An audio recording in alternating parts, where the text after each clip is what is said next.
States of America, and to the republic for which it stands, one nation, under God, indivisible, with liberty and justice for all.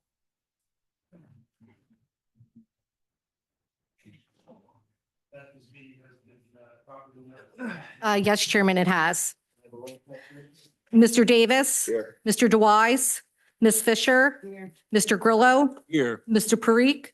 Councilwoman Roberts. Mr. Scott. Chairman Zabrowski. Here. We have a quorum. We have the minutes from the February 13th, 2025 meeting.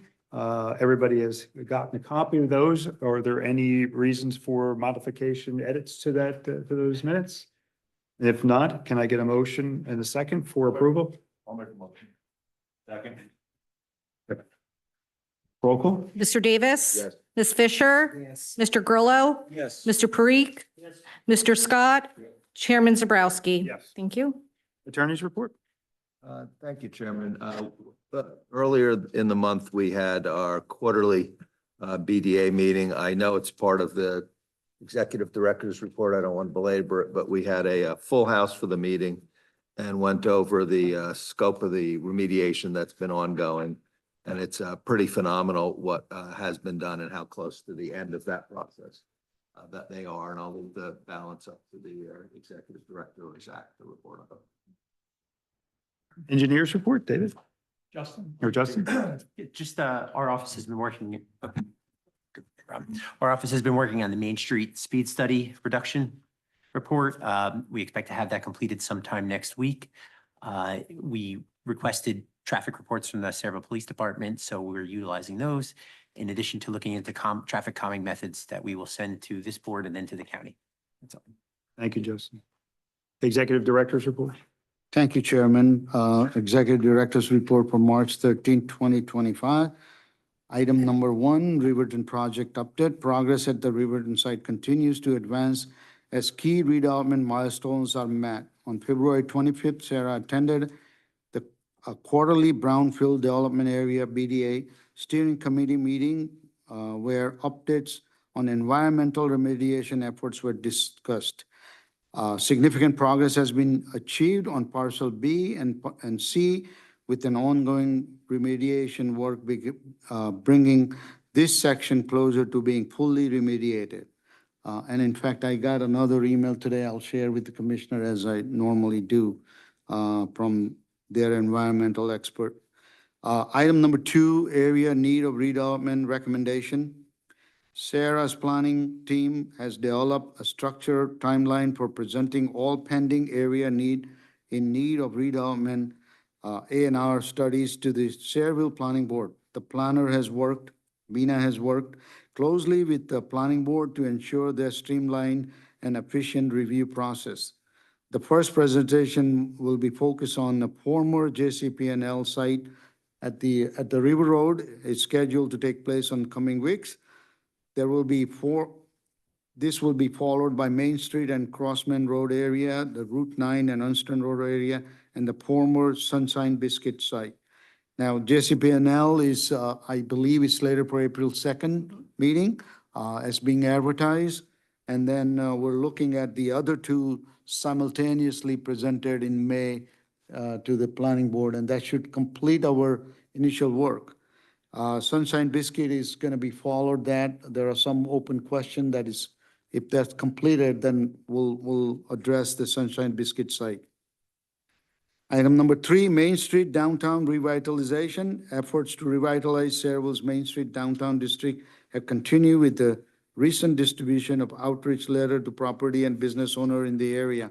These letters outline the overreaching goals of revitalization initiative and invited stakeholders to participate in shaping the future of the district. The response from community has been encouraging with initial feedback highlights both support and valuable input regarding potential improvements. Sarah will begin scheduled meeting with the property and business owners later this month to facilitate further discussion, gather information insight, and ensure alignment with the borough's vision for economic and commercial development. This engagement will help inform next steps, including potential and infrastructure enhancement and business support initiative aimed at fostering Vibrant Main Street. Item number 4, NJTPA FTA Study Grant.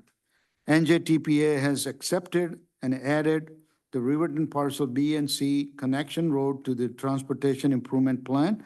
This will bring us a step closer to receive the funds from Federal Transit Administration Grant Study, the connections. This just came in, it wasn't initial report. We just, about 5 o'clock today, we got an email from them that, they have approved this. But I just don't want to get our hopes too high because it's still federal grants. All federal grants are currently on hold. Although there are some litigation that looks like it's gonna come back, but I don't know when it is actually the final award will take and we'll be able to spend the money. But at least we have completed all the work that we need to do in filing an application, which was a long, lengthy, and arduous steps. That concludes my report, Chairman. Any questions or comments for our executive director? Roll, huh? It's on, I don't know why. Okay. Questions or comments? If not, Novena, we didn't put a section in here for planners report. So how about, is there anything you'd like to report as far as your Sure, efforts? I think Himanshu has already covered, but I did finish the Farmer Sunshine Biscuits area investigation study. It was already circulated. I am working on their redevelopment plan, but because I have other study areas that are in the pipeline, my focus now is on the JCPNL site first. And once that is done, I have Main Street and Crossman, and then the Ernston Road study area that are in the pipeline. So in terms of redevelopment studies and plans, I have a schedule. I've shared that with Himanshu and John, and I'm working on those studies and plans simultaneously. When the planning board is ready to hear them, I'm ready. So, Thank you, Dina. no problem. Thank you. Yeah, the focus has changed from Sunshine Biscuit to now the River Road project, JCPNL site, and then those two areas that we already have, recommended. So thank you. Right, so I am working on the JCPNL site for now. I'm hoping to have that for the April 2nd, but I wanted the notices to go out because there are stringent requirements in terms of noticing. So at least I wanted the notice to go out, and I will try my best to have it done for April. Can you just, for everybody's benefit, can you repeat the steps that will ultimately put this, to conclusion? Sure. So basically, there are multiple steps. When a redeveloper comes in and makes a presentation in front of Sarah passes a resolution requesting the council, because the actual study is initiated by the council and conducted by the planning board. So once Sarah passes a resolution and they think that they can support redevelopment, it goes to the council. The council then passes a resolution authorizing the planning board to in turn authorize the planner to undertake a study. Then the planner goes through, the planning board hears the resolution, they pass and authorize the planner to conduct the study. Then that's when I come into picture. I go and do a thorough analysis of the study based on the local housing and redevelopment law, and prepare a report for each of the site assigning criterias. And then I go and present the study at a public hearing. If the planning board agrees with the recommendations or my conclusions, they pass a resolution requesting the council to designate the area as an area in need of redevelopment. So in short, the authority lies with the council. The council then designates the area as an area in need of redevelopment. Once the council authorizes it, a copy of the ordinance is submitted, or the area designation is submitted to DCA. Subsequently, the planner is then directed by the council to create a redevelopment plan. And the redevelopment plan is nothing but the new ordinance, or it lays the foundation of zoning or what is built in that area. The redevelopment plan is presented to the council. The council, like any other ordinance, there is a discussion, first reading, second reading. After the second reading, which is your public hearing, 20 days past that, the plan becomes an ordinance and it is ineffective. So that's when a developer can come in and file an application and proceed with the planning board. So there are multiple steps. I think I've memorized it by now after doing so many of them. But yes, so the deadlines that I had assigned are also based on these steps. And I think the plan is to have Ernston Road and Main Street Crossman in May. That's going to be your reputation of being such a business-friendly state. Thank you, Dina, for that presentation. Yes. I mean, it's good that we're just dealing with redevelopment when you, Anthony and I have been facing affordable housing when it becomes much more interesting. We've been dealing with that too. I know that. Yes, I've heard stories. Thank you, Vina. Any questions for Vina before we move on? If not, we have And authorization. I'm sorry, go ahead. one last thing, I have been working very closely with all the departments in Sayreville, including Justin. His input is valuable. I don't want to write something in the study which he doesn't agree to. So once my study is done, I typically send it to Justin to take a look, especially for the engineering and the roadway improvements part. So yes, all the departments have been kept in loop. Have they all been Including res- Commissioner's name. Have they all been responsive? Yes, actually, after the first one and after you have spoken to them, it has made a huge difference. We just like to keep moving forward. Yes. Authorization for payment of bills. We have a total amount 62,785.68, which breaks down to operating total 49,580.68, and escrow 13,205 even.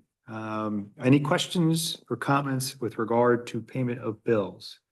And if not, can I get a motion I would to make a motion to pay all the bills.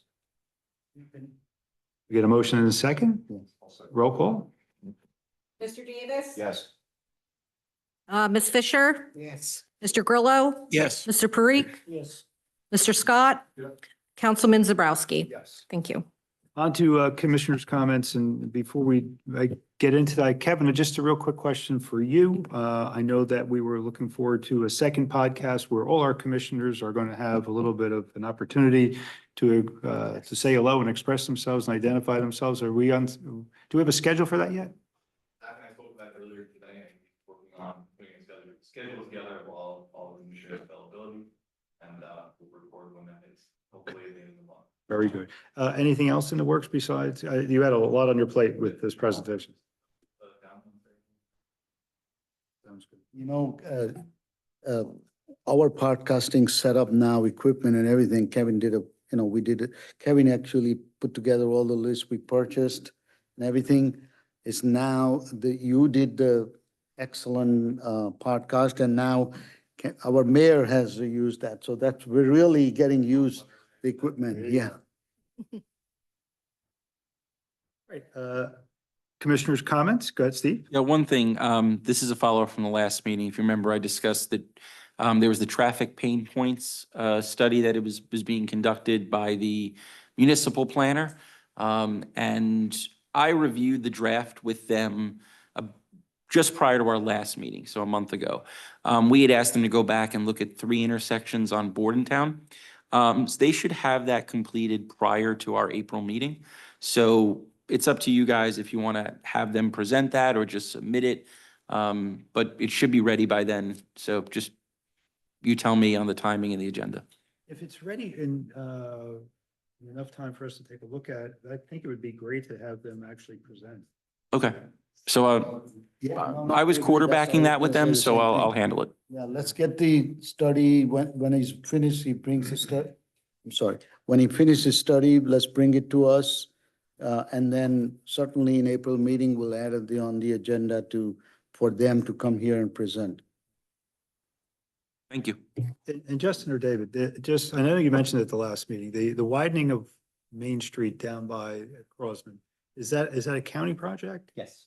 Was that generated as a result of any of the That's development? been in the works It's for been in the years. works. It's actually under construction now. I expect them out there in June. So how will that work? Will there be two lanes on both? Yes, there will be 2 lanes that narrow down to 1. Any other comments, questions, concerns from our commissioners? Otherwise, John, yep. remember that once the Crosman site goes through and gets done, you're going to have, at least on the eastbound side, another lane, because they're required to widen the whole thing and required to widen the culvert that goes under the Birch Creek. So, okay, because now I'm confused a little bit. So is it 2 lanes just going eastbound and 1 lane going westbound, or is it going to be 2 on each westbound and Well, eastbound? from the standpoint of the Crosman site, there's going to be 2 lanes going eastbound. Okay, there already is a widened area in front of the Main Street Townhouse development. It's just used as a shoulder.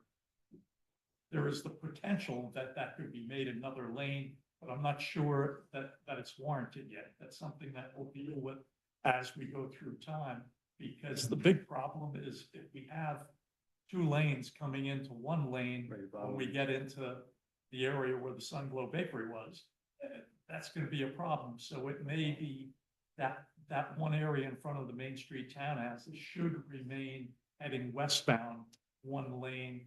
But those are things that I think we're going to have to monitor. Whatever we can get the road widened, we've been trying to make that road wide. I think it'll be very helpful down there, without a doubt. Actually, I have a question about that. So I live near that intersection, near White Oak. There's an abandoned bus stop there, right? Because there's no Main Street bus service anymore. I guess this is a question for my local elected official, Mr. Zabrowski. I have a citizen's complaint I'd like to bring up. There's no more bus service on Main Street, as I recall, but there is a bus shelter and it's decrepit. And then there's people use it actually to sell old cars. They'll park a car there with a for sale sign. Is there any way that the town could get that bus shelter removed? It has broken glass and all the rest of it, and then maybe pave that over and make it look a little bit better? Do we? One, it's county right away, okay?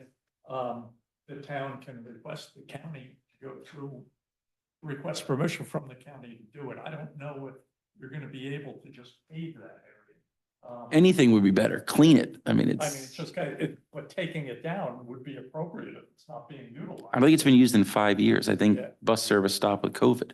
Is that the same thing for the one that's further down the road too, that's in front of Main Street? There's 2 of them, and they're both in terrible. I'm only thinking of one as you crest the hill. Right, that's terrible. And then the one as you go down, if you're going westbound, actually it's where the old spring used to be. Yeah. And that's horribly maintained as well. I'm not remembering where that one is. It's directly across from that main entrance, which has got to be one of the. Well, that's along the Crosman frontage. So when the Crosman site gets developed, the developer's gonna have to take it down because he's got to widen the road. So the question is, if you want to get rid of it now, you probably have to pay for it yourself, request the county permission to take it down, okay? But it's gonna come down in short order once he goes through and processes his final plans. The one Steve's talking about would not be impacted. That's correct. Okay, so we. If you want my vote, Zabrowski, I want to see results. I want that bus shelter down. Pressure's on now. But I think Justin, take a look at them and let's talk about it in the office. they are in order. It's terrible. They really are. They're very poor representation. Any other questions or comments from our chair, from our commission? If not, can I get a motion to open to public portion? Make a motion, open public. We have a second? Second. Need roll call? No. All in favor? Aye. Opposed?